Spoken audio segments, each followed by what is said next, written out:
To start us off, I've got a question here that was submitted by someone at the vghfoundation.ca/sleep online registration page, and I'll just throw it out there.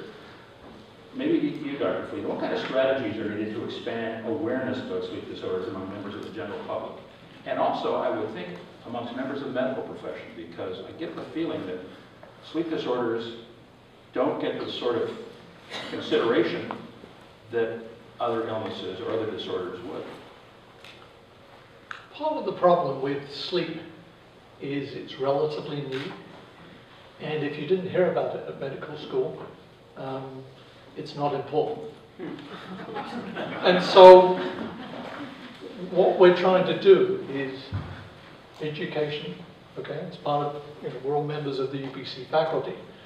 And, the easiest people to start with are the undergraduates, and then the postgraduates, and then when you get my age, there's probably not any hope and everything like that. So part of it is a generational change in terms of people understanding the importance in terms of sleep. And you had said to me that this is a relatively new field of study in medicine. Well, However, I told you I was going to ask you this. Because he said we've known about it for a lot longer than we've treated it.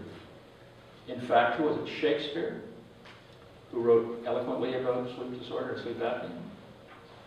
So, doctors are like everybody else. We like diseases which occur Monday to Friday, 9 to 5. The sleep laboratory we set up at UBC is one of the first in Canada, and it's only 30 years ago, and we thought we were so smart in terms of doing this. But actually, authors are much smarter than we are. And so, as I was telling you, if you look back at Shakespeare, full stop, he clearly drank a bit, but also he had sleep apnea. If you look at Dickens and Joe Boy in Pickwick Papers, clearly had sleep apnea. And then, it was only when many of us were reading our kids' stories we realized that Jack and the Beanstalk. So how did Jack get down the beanstalk? Well, actually, the giant was snoring, and then he fell asleep, and then Jack managed to get away. So, the giant had acromegaly, and we now know that 80% of acromegalics have sleep apnea. So, the lesson in terms of medicine, actually, it's all there. You just have to notice it. If you're going to go home and remember the story of the giant and falls down.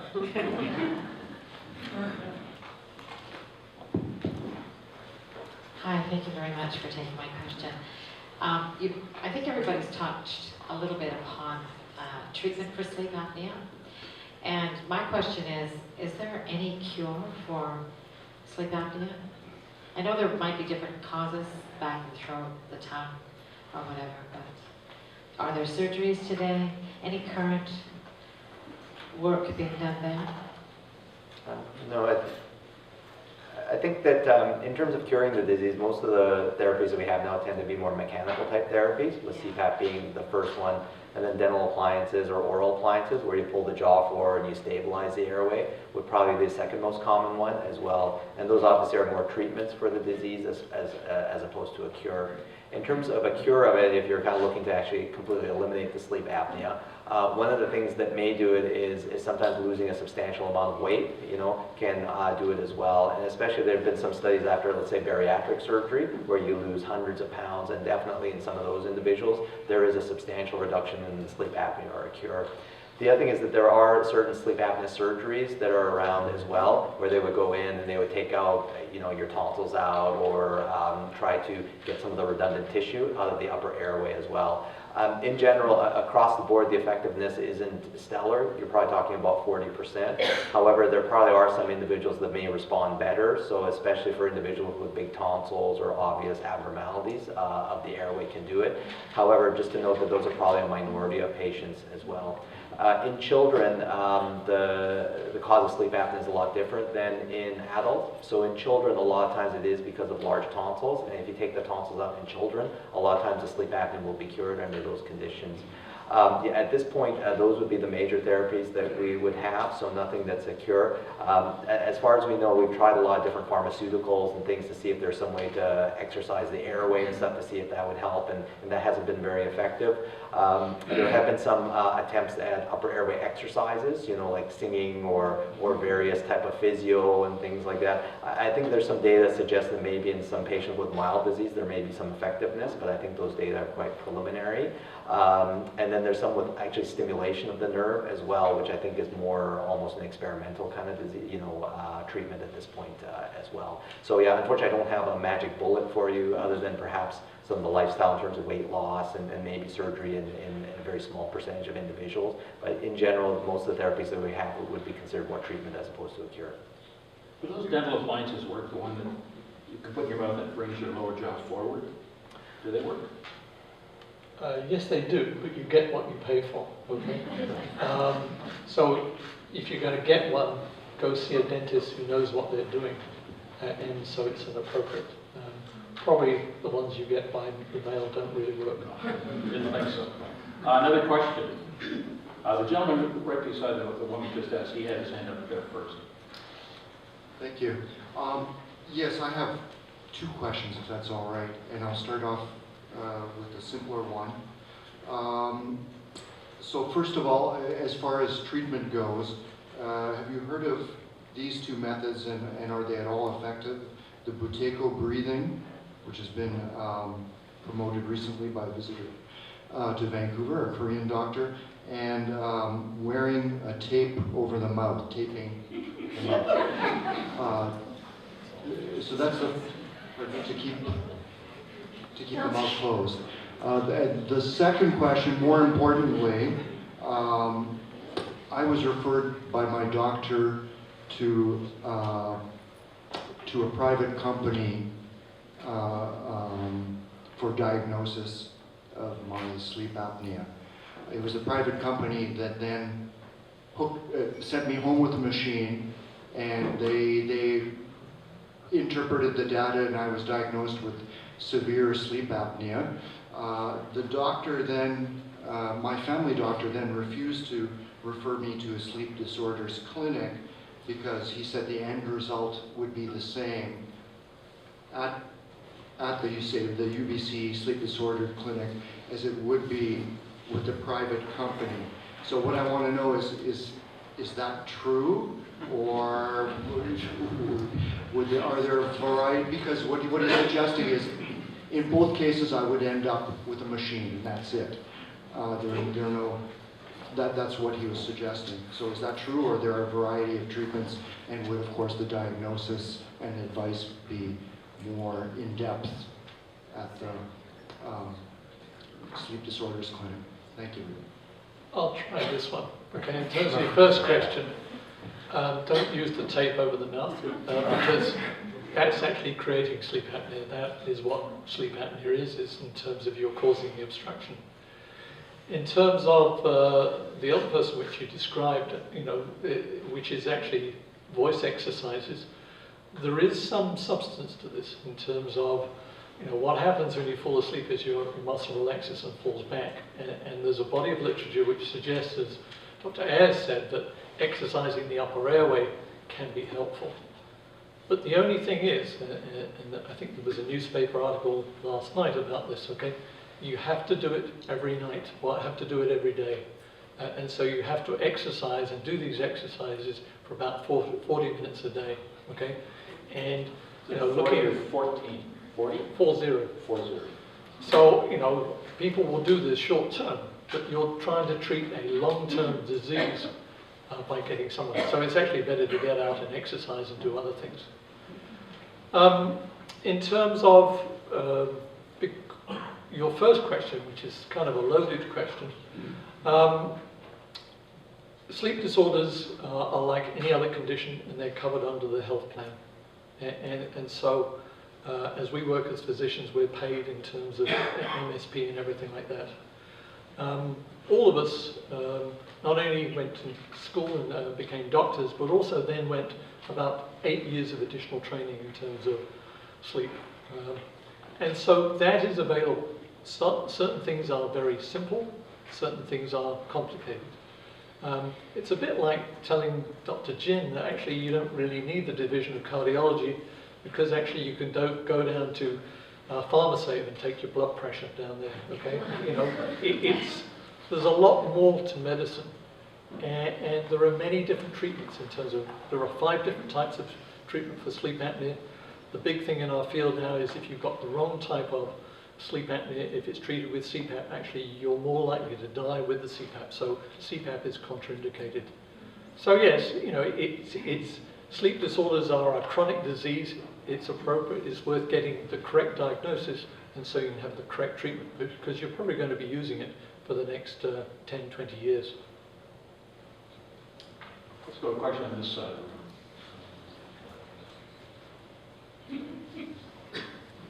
Does snoring always indicate that you have sleep apnea?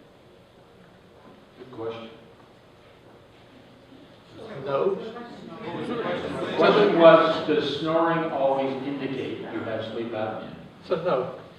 Just to give you some idea, when you fall asleep, you relax all your muscles, your arms, your legs, everything goes floppy. You've got a variety of muscles in the back of your throat. The biggest one is the tongue, and that goes floppy. When it falls back, it creates a narrowing, and the noise is snoring, you see?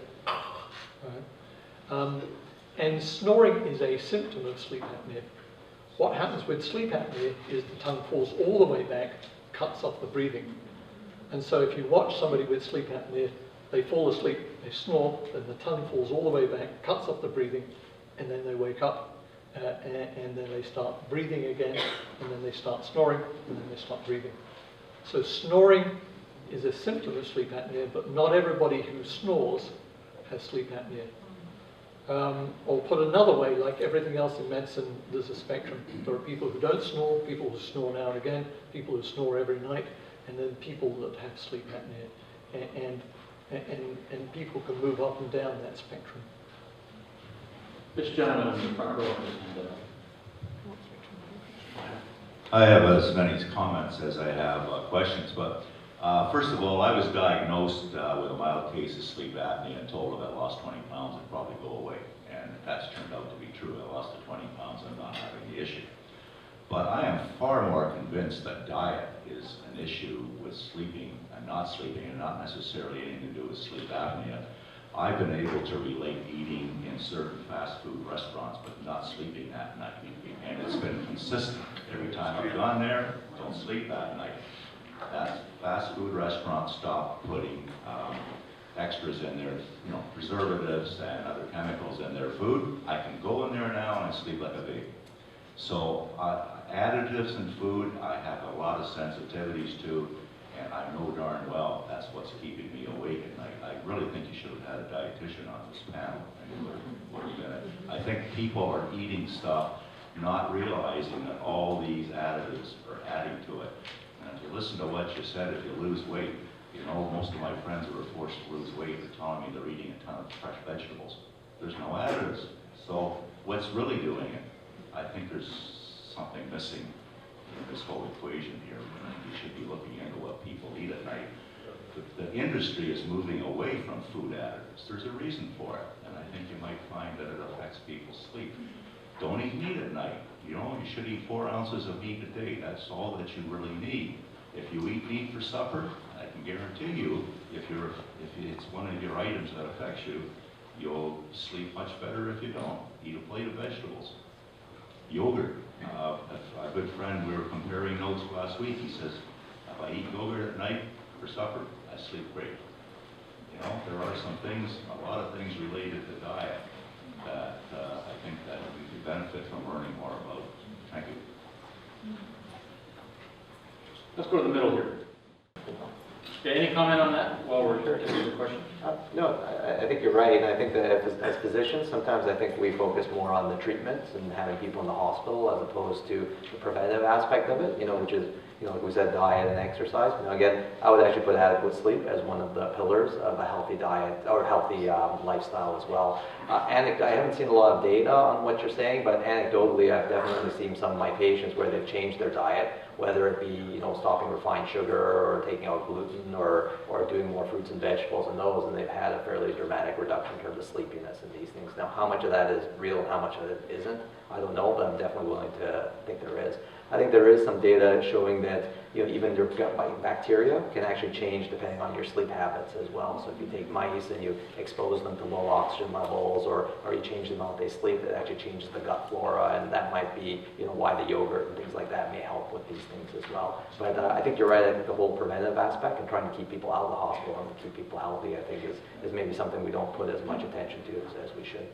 I'm a maintenance engineer by profession. I have to figure out why something blew up. When it came to my own body, I had enough experience with keeping records on things. I started doing that, and I've come to my own conclusions that it works for me. So can I tackle this a little bit? The issue with nutritional science is not very reproducible.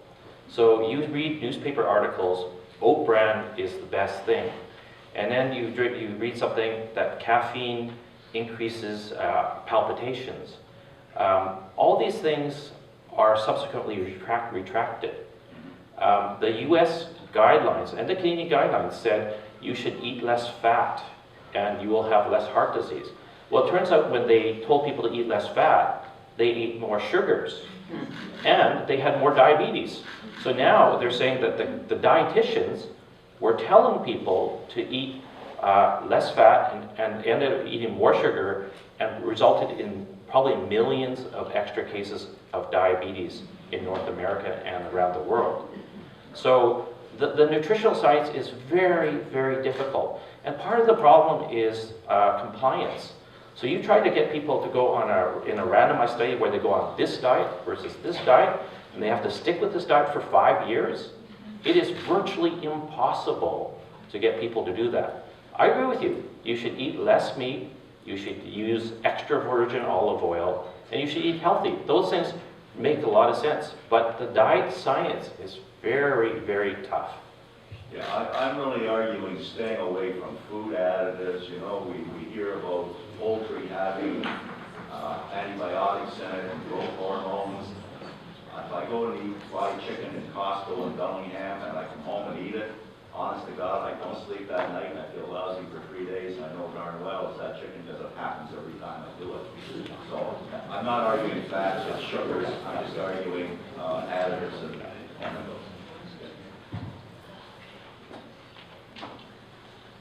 I'm going to change, is it okay? Sure. I'm going to change the subject a little from sleep apnea. I'm wondering what long use of sleeping pills like Zopiclone does, and if there's damage to the brain, and also what the best way to get off them is. I'll tackle that one. That's kind of one of the things that I deal with a lot. The short answer is we don't really know a lot about what long-term use of these medications does, because it hasn't really been studied that well. Most of the drugs that are licensed for use as sleep aids have either not been really tested rigorously or have been tested for short periods of time, like 3 weeks. So if you look at the guidelines out there for doctors that says, this drug or that drug for insomnia, it says it shouldn't really be used for longer than X amount of time. There's one medication that was tested for longer. It's tested for about a year. It's only available in the United States, but still the data is pretty sparse. Now there have been some studies that have come out looking at your risk of other health problems from using sleeping pills, and that's ever using sleeping pills has been linked with an increased risk for dementia, and has also been linked to an increased risk of death. Problem is we don't necessarily have a cause and effect there. And so when you think about, for example, dementia, we know that insomnia is actually oftentimes an early symptom or a symptom of dementia. So is it really cause and effect? The answer is we don't really know. But there are those links out there. In the elderly population, we can say that use of certain types of sleeping pills, the sort of more traditional tranquilizers in the sort of Ativan, Valium, Zopiclone family, we can say that those can lead to some problems. And the most common things that they lead to are things like falls or problems with memory, confusion, that kind of stuff. That being said, there's also some studies showing that insomnia in the elderly is also a risk factor for falls. So part 2 of your question was, how do you get off those medications if you're on them? The answer is very carefully. So the main alternative to those types of medications is basically a combination of strategies that we call cognitive behavioral therapy for insomnia.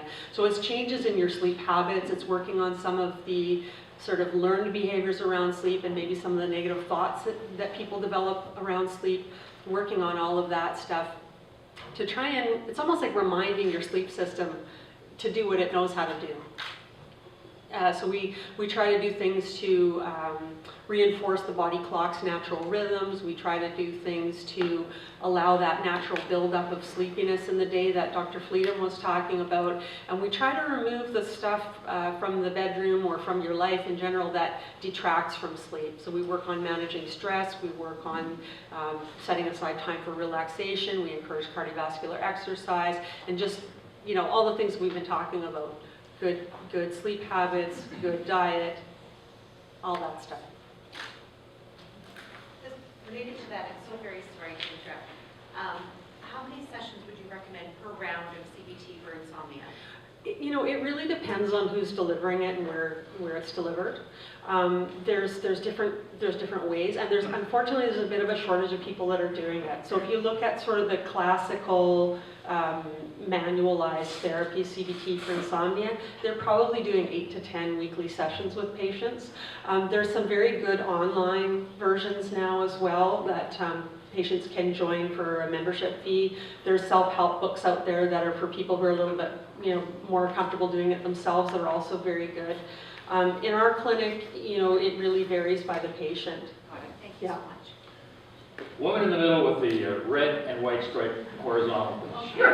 You've been very, very patient. Thank you. At the beginning of this year, I couldn't fall asleep for 5-6 months. I would just awake whole night. And I tried all kinds of sleeping pills, didn't work for me. Finally, I went to a health food store and got a really good quality calcium pill. And after 3 days, I was back to myself. I just wonder what's the connection with calcium and fall asleep and having a very good sleep. It had vitamin D, also has some, vitamin D and magnesium as well. Who wants to tackle that? Yeah, so, you know, it's one of those things that's a little bit trickier to say a lot about because the research on nutritional supplements, it's a little bit more problematic. And, you know, it's not like a drug where a company wants to sell this drug for a profit and, you know, so it's in their best interest to do a big clinical trial. And, you know, these are expensive to do. There's definitely some information that says that things like calcium and magnesium can be helpful for sleep. There's probably a bit of a relaxing effect to them. So they may be helpful, and even, you know, not in just the form of calcium. Like it's one of the reasons why we say like warm milk and stuff like that is helpful because of the calcium and probably the tryptophan. So these things can help. You know, I find, because I see patients from all over the place with all different kinds of insomnia, and I find there's also a lot of individual variation in terms of what works for people. So, you know, like, for example, in my clinic, I might say, well, you know, this drug or that drug, I haven't seen it work that well. But that's probably because the patients that it worked for don't come to see me, right? Since we're talking about pharmaceuticals, doctor, quick question. Melatonin, is that okay for occasional use to help you sleep? Yeah, melatonin is a pretty safe thing. I mean, the sources that we have now are a lot more pure. Back in the day, melatonin used to be sourced from animal brains, and those have been found to be a risk for transmitting certain types of diseases. These days it's synthetic, so a really good high quality melatonin is fine. The research tends to show that melatonin works best for problems with your body clock. So stuff like jet lag and maybe certain types of shift work related sleep disorders and just, you know, shifted sleep schedules in general is probably where melatonin works the best. There's a really exciting new area of research looking at melatonin for prevention and treatment of delirium in patients that are hospitalized for medical or surgical problems. That's a very sort of cutting edge use of melatonin, but we need more study to kind of establish that.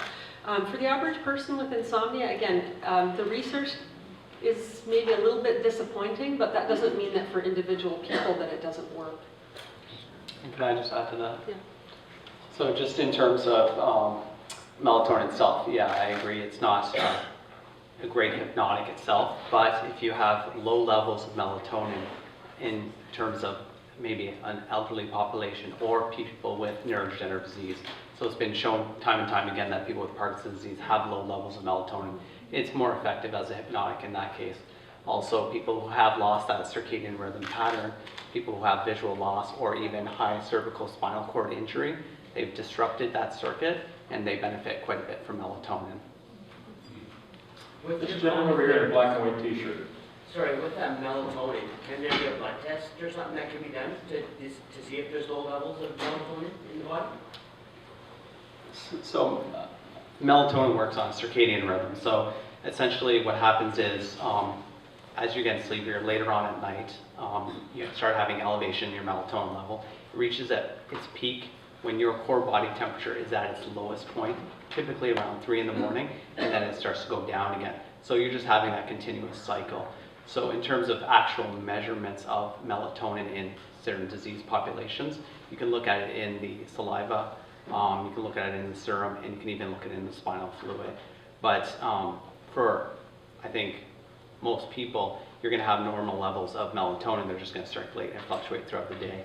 And the tricky thing measuring melatonin is, in all circadian rhythm disorders, you have to account for all the other things and all the other hormones that change throughout the day, including your eating patterns and your sleeping patterns. Yeah, I have a cousin that's got Lewy body, or has been diagnosed with Lewy body dementia. And we've noticed that, we've talked to the doctors about it, we've noticed that there seems to be some sort of relation between how she does and the amount of sleep she's been getting. That she'll be pretty much normal if she seems to be getting a lot of sleep, but at times when she's been really bad, she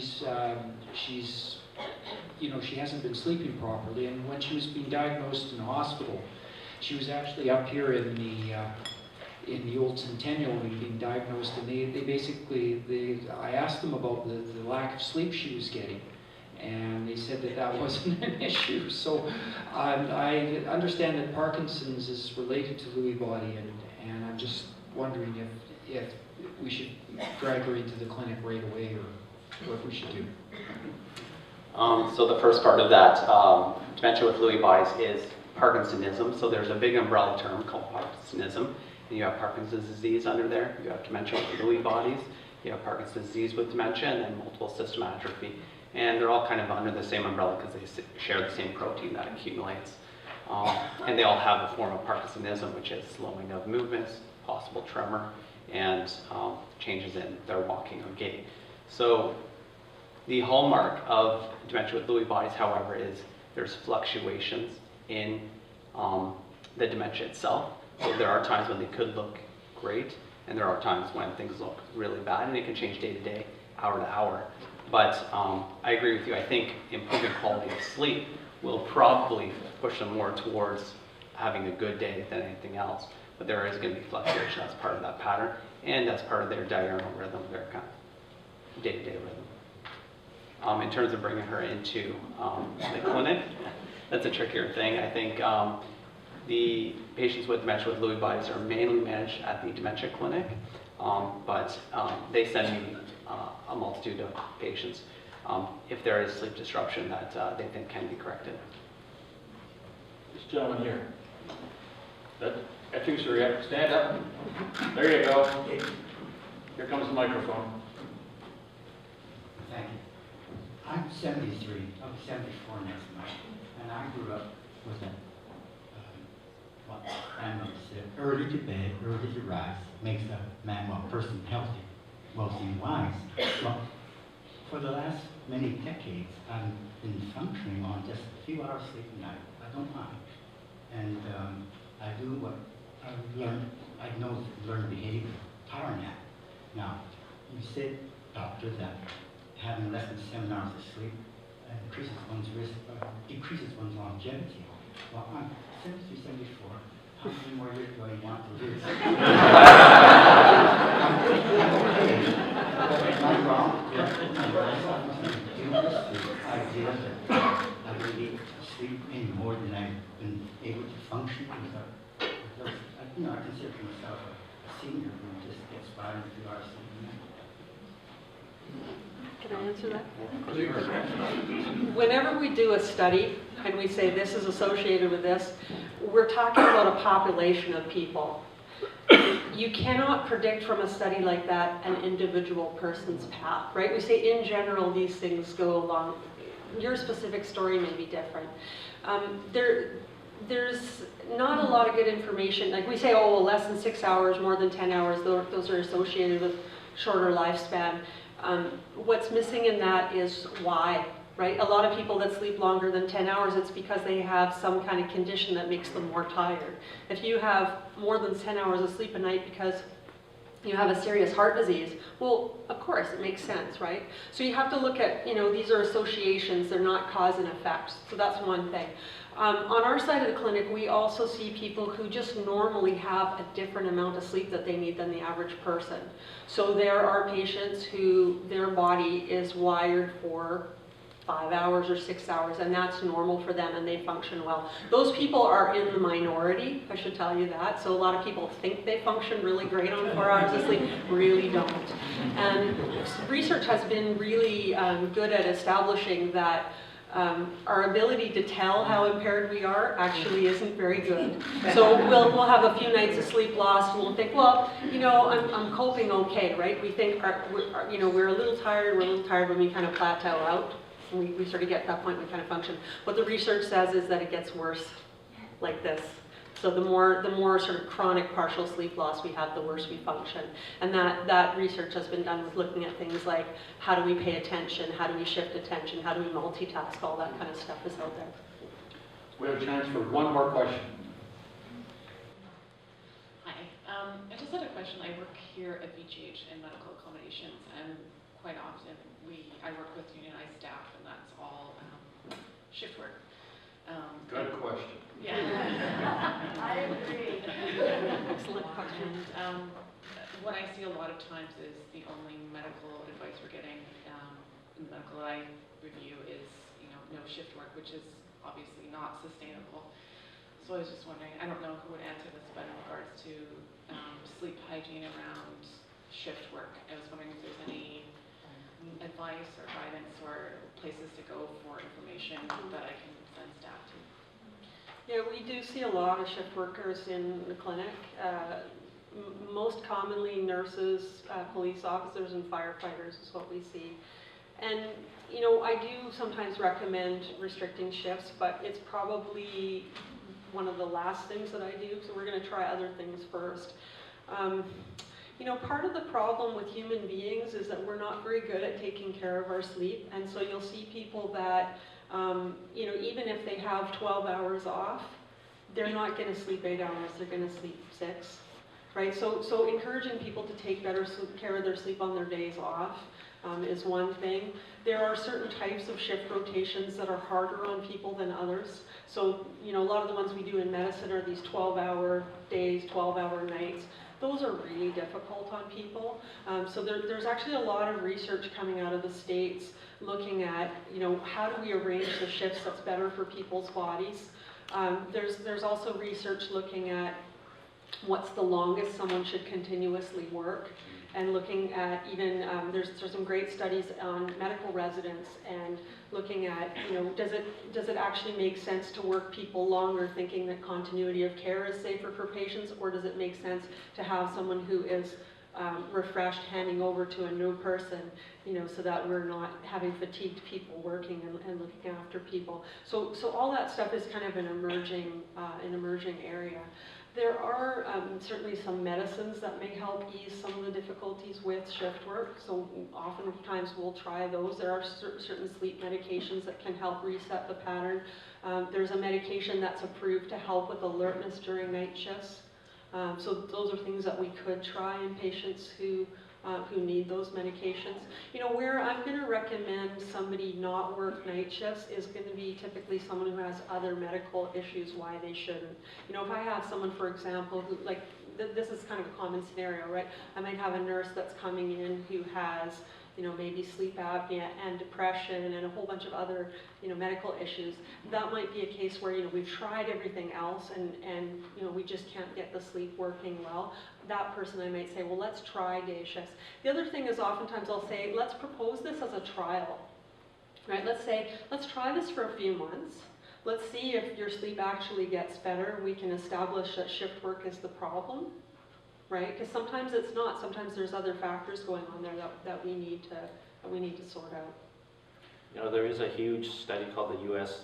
Nurses Health Study showing that shift workers have a 20% increase in heart attacks. So you should go into administration.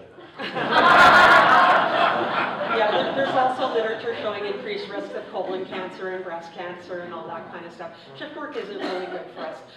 That being said, there are some people who function great on shift work. They're the minority. Most of us kind of shuffle through it. We manage, but we're not great. And then there's a small minority that really don't tolerate it. And maybe those are the people that should consider administration or other types of jobs. Yeah, I think the National Institutes of Occupational Safety and Health and NIOSH, they have a pretty good website and they have a lot of practical kind of things for shift working and how people deal with shift working. The other thing you can correct me that the issues with shifts is that I think as you get older, you have less ability to deal with shifts too, And what's interesting is if you actually look at the performance in the middle of the shift, the younger individuals actually have worse performance.